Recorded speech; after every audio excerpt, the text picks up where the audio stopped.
বন্ধুরা, বছরের সর্বপ্রথম রবিবার অর্থাৎ 2025-এর সর্বপ্রথম রবিবার দিনটি অতি অতি এক দুর্লভ, যে দিন পজিটিভ এনার্জি আপনার চারিপাশে রয়েছে। এই দিন যদি আপনি সূর্যদেবকে মন্ত্র বলে জল অর্পণ করে দিতে পারেন তাহলে আপনার ভাগ্য খুলে যাবে।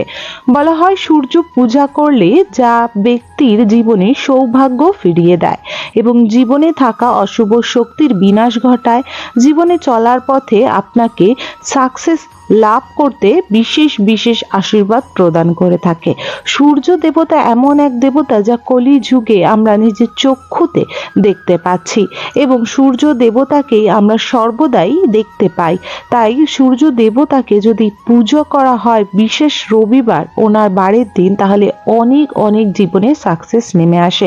বলা হয় সংসারে অর্থনৈতিক উন্নতি, জীবনে নানা পথে চলার পথে যে বাধা বিপত্তি সেগুলো দূর হয়ে জীবনে উন্নতি, আয় ইনকাম বাড়ে, সাথে পুত্র ও বিশেষ করে পিতার সম্পর্ক মজবুত হয় এবং অফিসের ক্ষেত্রে বস ও বিশেষ করে বসদের সাথে সম্পর্ক ঠিক থাকে। যাদের চাকরি জীবনে নানা রকম সমস্যা বা ব্যবসা বাণিজ্য জীবনে নানা রকম সমস্যা, রোগ ব্যাধি, নানা রকমের বিপদ আপদের মুখ থেকে আপনার জীবন চলছে, তাহলে 2025-এর শুরুতেই অবশ্যই সূর্য পূজা করতে ভুলবেন না।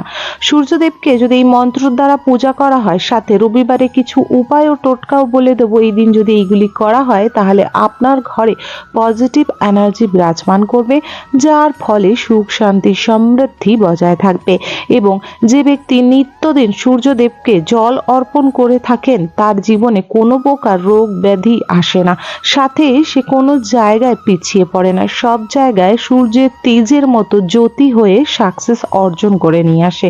বন্ধুরা, সর্বপ্রথম রবিবার দিন স্নান আদি সেরে সকাল সকালেই আপনাকে এই কার্যটি করে নিতে হবে। চেষ্টা করবেন আপনি স্নান আদি করে সর্বপ্রথম সূর্য দেবতার পূজা করার জন্য। সর্বপ্রথম স্নান আদি করে আপনার ঘরে মন্দিরে গণপতি বাপ্পার চরণে ফুল ও ধূপ অবশ্যই অর্পণ করবেন। হিন্দু সনাতন ধর্মে যতক্ষণ গণপতি বাপ্পা অর্থাৎ গণেশজিকে পূজা না করেন বা শরণাপন্ন না করেন তাহলে কোনো পূজা সম্পূর্ণ হয় না বলে মাননীয়।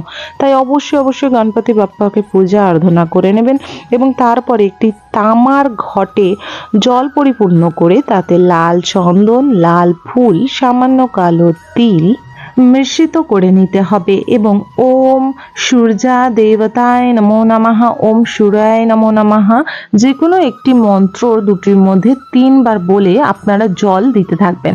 সূর্য দেবতাকে জল দেওয়ার সময় জল কেটে কেটে দেবেন না, জল পড়তে থাকবে, আপনারা 3 বার মন্ত্রটি বলবেন, জল দেওয়া সম্পূর্ণ করবেন। তারপরে ওনাকে অবশ্যই অবশ্যই ধূপ দেখাবেন এবং ধূপ দেখিয়ে সেই ধূপটি সেখানে রেখে আসবেন। বন্ধুরা, সূর্যদেবকে জল দেওয়ার সময় অনেকে বলে পায়ের মধ্যে জল ছিটিয়ে আসে, সেটি কি ভালো না খারাপ সেটি জানবো। তার আগে অবশ্যই বলে দেবো, অর্থনৈতিক উন্নতি করার জন্য, জীবনে সাকসেস আনার জন্য, জীবনে চলার পথে আইনতি করার জন্য অবশ্যই সূর্যদেবকে যেমন জল দেবেন, তেমন অবশ্যই অবশ্যই আপনারা সেখানে দাঁড়িয়ে সূর্য দেবতার সামনে হাত জড়ো করে আপনারা বিশেষ করে 108 বার ওম সূর্যা দেবতায় নমো নমঃ মন্ত্রটি পাঠ করার পর আপনারা অবশ্যই আর্থিক উন্নতি করার জন্য সূর্য দেবতার কাছে প্রার্থনা করবেন। সাথে প্রার্থনা করবেন আপনার জীবনে যেন সূর্য দেবতার আলোর মতো তেজ হয়ে জীবনে সুখ শান্তি সমৃদ্ধি বজায় থাকে, নেগেটিভিটি, দুঃখ কষ্ট, জ্বালা যন্ত্রণা দারিদ্র্যের হাত থেকে যেন অবশ্যই আপনাকে সূর্য দেবতা রক্ষা করেন। এই কার্যটি করার পর অবশ্যই অবশ্যই আপনারা রবিবার করে সন্ধ্যাবেলায় একটি মাটির প্রদীপের মধ্যে, ঠিক যখন সূর্য দেবতা বিশেষ করে ডুবছে সেই সময়, বিশেষ করে সন্ধ্যা একদম সময়, আপনাকে একটি মাটির প্রদীপের মধ্যে ঘি পরিপূর্ণ করে তার মধ্যে তুলোর সলতে সহকারে আপনারা তার মধ্যে একটি এলাচ ও একটি লবঙ্গ, সামান্য একটি আতপ চাল সহকারে প্রদীপটি প্রজ্বলিত করবেন এবং এই প্রদীপটি নারায়ণ লক্ষ্মীকে আরতি করে আপনারা অবশ্যই তুলসী মঞ্চে রেখে আসবেন। এতে ঘরের সুখ শান্তি সমৃদ্ধি বজায় থাকে এবং জীবনে চলার পথে সংকট দূর হয়। বিশেষ করে রবিবার দিন করে যারা সূর্য দেবতাকে জল অর্পণ করছেন তারা অবশ্যই চেষ্টা করবেন সূর্য দেবতার জলের মধ্যে যেন এলাচ ও গুড় থাকে। যদি এলাচ গুড় সাথে সূর্য দেবতাকে অর্পণ করা যায় তাহলে বলা হয় সূর্য দেবতা অতি অতি প্রসন্ন হয় এবং জীবনে সাকসেস ও সুন্দর জীবন প্রদান করেন। সূর্য দেবতাকে বলা হয় বিশেষ করে গুড় ও তিলের ভোগও নিবেদন করতে পারেন। আপনারা বিশেষ করে সূর্য দেবতাকে জল অর্পণ করলেন এবং জল অর্পণ করার পর একটি কলা পাতার মধ্যে ছোট করে কেটে তার মধ্যে সামান্য গুড় ও সামান্য তিল ভোগ স্বরূপ আপনারা যদি ছাদ থেকে জলটি দিচ্ছেন, তাহলে সেখানে ছাদের এক কোণে সূর্য দেবতার নামে পূর্ব দিকে এই ভোগটি রেখে আসবেন এবং পরের দিন ওইটি নিয়ে কোনো জলে অবশ্যই সেই পাতাটি দিয়ে দেবেন। এতেও আপনার জীবনে অনেক অনেক উন্নতি আসবে।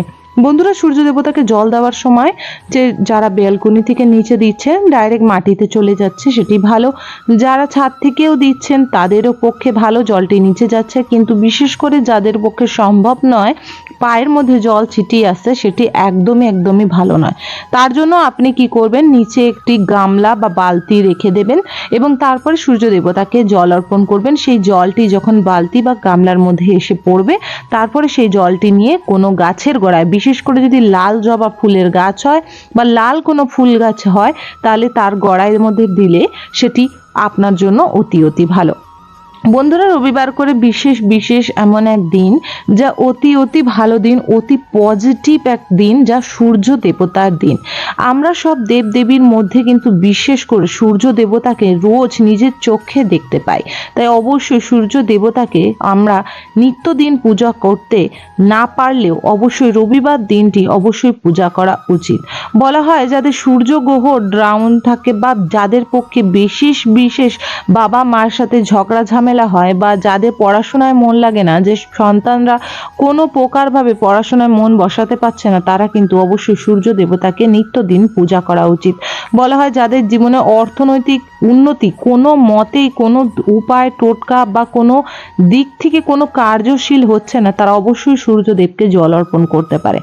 এর পক্ষে আপনার জীবনে অনেক সুখ শান্তি ও আয় উন্নতি নেমে আসবে।